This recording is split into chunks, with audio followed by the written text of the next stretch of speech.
that'll sell out shows and play at Soldier Field or something. So I'm really trying to focus on the music. I've been continuing to work on songwriting, my vocals, and I just want to get better.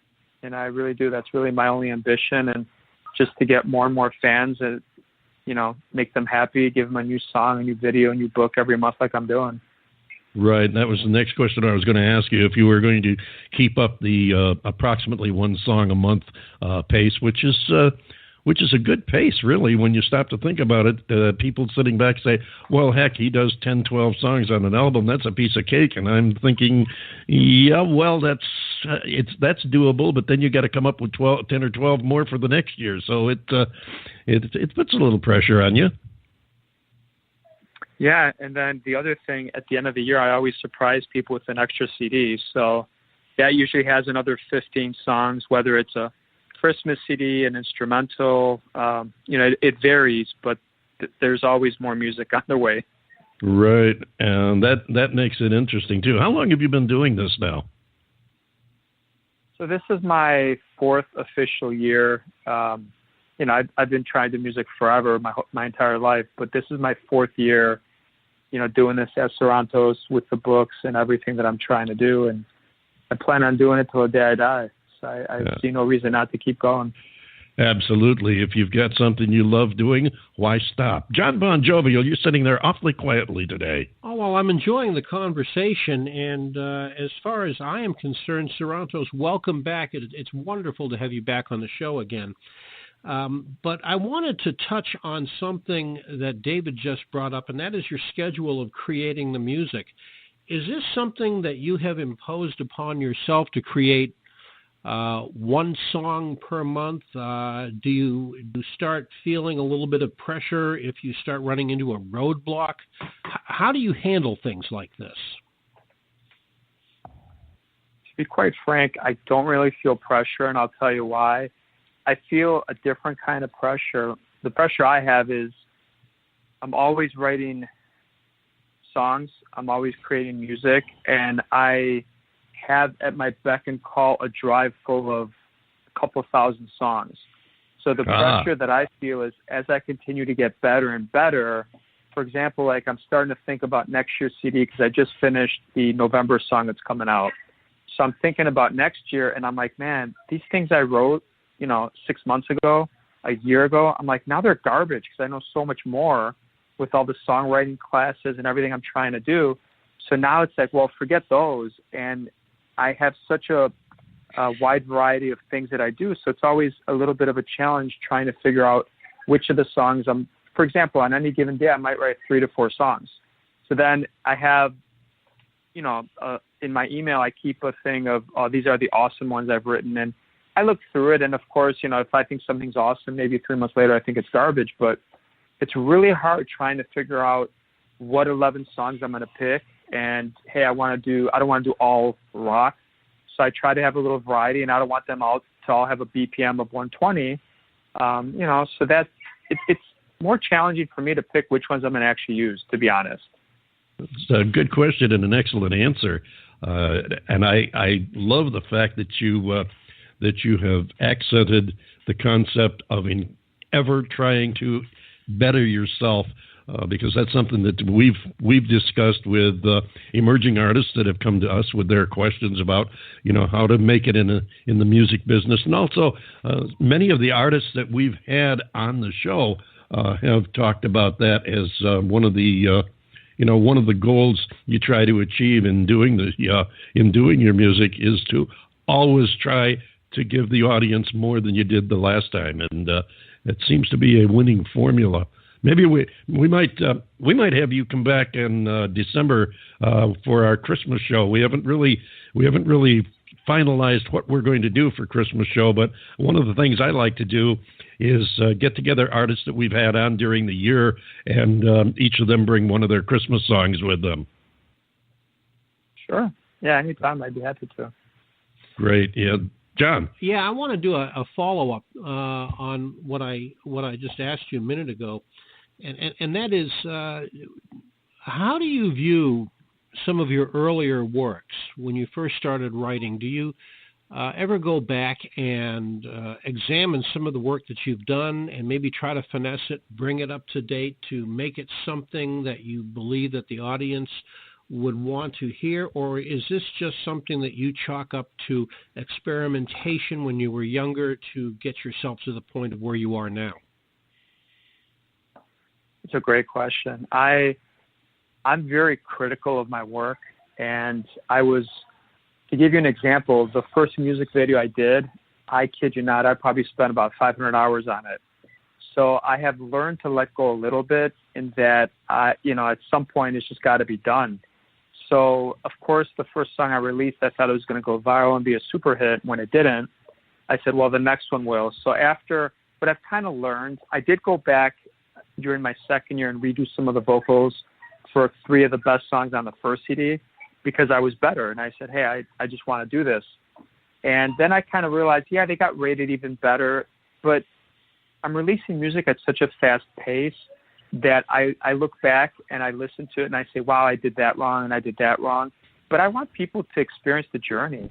I really want them, when they go back, they're going to say, oh, wow, he was off tune there, or that's too much auto-tune, or I want them to realize the difference. And I think if you listen to my stuff 4 years ago, 3 years ago, 2 years ago, and I'll be honest with you, 2 weeks ago, I finally stood the difference of not singing everything on the downbeat. And one of the criticisms of, it's a little monotonous, which I thought was kind of cool, but I have finally learned what, the pickup, the downbeat, the afterbeat is. I didn't know that before. So it's just a matter of, that might sound really ridiculous to somebody, but I keep learning things like that it's just part of the journey. It's part of who I am. That's a great perspective, and it brings to mind something that I always taught my kids when they were growing up, because the kids get in school and then they get a little older and they start thinking about, oh wow, 3 more years and I'll be out of here, and 2 more years and I'll be out of here and have some fun and then go to college or whatever. But I kept telling them, and to this day I remind them of the fact that life is school. It's a learning process. High school is just one stage, but even if you get out of college and you do your graduate work and you're out after that, you're still always learning, and it's like you're always going to school. You're always learning and expanding your horizons and trying to improve yourself. So, yeah, excellent point. Before we let you go now, tell us a little bit about the new release that we're going to be playing tonight. No, actually, we're going to play it now, but it's called Tonight. Sure. It's Tonight is an electronic rock song, and it's essentially about, the music video is about me before, during, and after a concert. And it's just about, no matter what age you are, we all love going out at night, and maybe we don't do it as often as we did when we were 18, but it's basically about going out on the town and just cutting loose. And I think young or old, professionals or students, we all crave that. It's fun, and it's something that we all want to do and do, probably not as often as we should.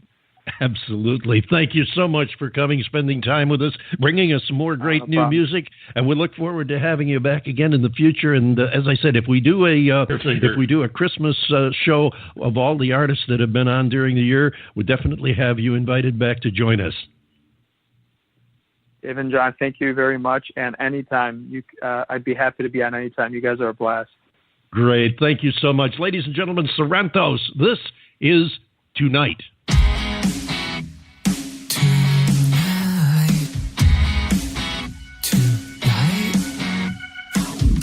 Went to bed yesterday, annoyed and moody. Woke up today, feeling kinda groovy. Weird sensation inside of me, no sense of hesitation. It seems like the night will be red but cool. Our moves will be light and smooth.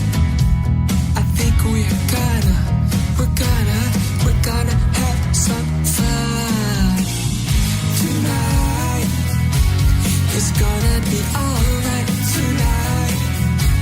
We won't be denied tonight. It's gonna be that night tonight. We dance under the lights tonight. Tonight. We arrive on the scene.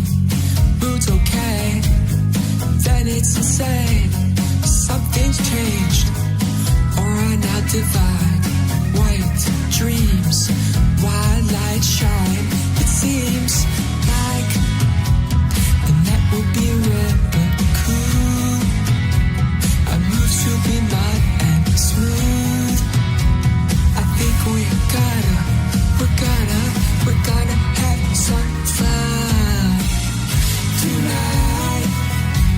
It's gonna be alright tonight. We won't be denied tonight. It's gonna be the night tonight. We dance under the lights tonight.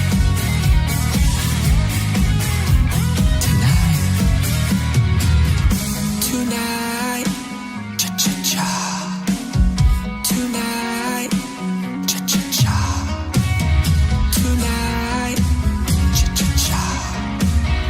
Tonight, cha-cha-cha.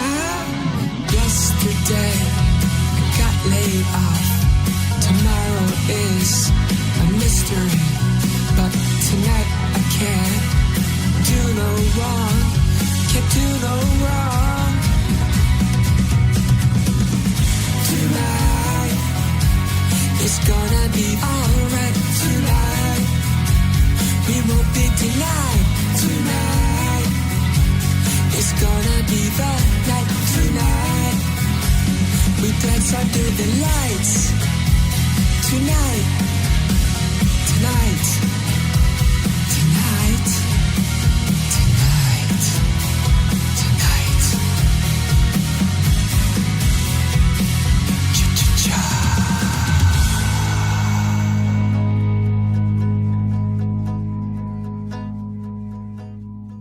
Hi, this is Joe Bonzo with the Oak Ridge Boys. You're listening to my good friend, the David Bowers, on Blog Talk Radio. Ch-ch-sa. Sorrento's, ladies and gentlemen, that's called Tonight, John Bon Jovial, Take Us Home. Cha-cha, 1, 2, cha-cha-cha. I shall do that. Ladies and gentlemen, thank you so much for being with us this week. The David Bowers Awards is broadcast around the world through the facilities of Computer Help USA in Naples, Florida, and also from our studios in the Valley of the Sun in beautiful Phoenix, Arizona. And we are available for free download on Blog Talk Radio and also on iTunes, iHeartRadio, which is kind of nice to be there, YouTube, 365 Internet Radio, Mixcloud, Tumblr, Spreaker, and Avency. Be sure to click the follow link on our Blog Talk Radio page and like the David Bowers on Facebook. And be sure to follow us on Twitter and Facebook to be the first to hear about upcoming shows, events, and other various sundry forms of information. Be sure to join us next week for the David Bowers Awards Saturday at 5 p.m. Eastern on WRFZ-FM 106.3 Rochester, New York, Rochester Free Radio, and on Blog Talk Radio Sunday at 2 p.m. Eastern, 11 a.m. Pacific, and 7 p.m. Greenwich time. For more information about indie music and the people that make it happen. So until next week, I just want to let you know that for the David Bowers Awards and Nick the Geek and Hopalong Sarcassity, I am John Bon Jovial, thanking you for joining us this week and hoping that you will join us again next week right here on the David Bowers Awards.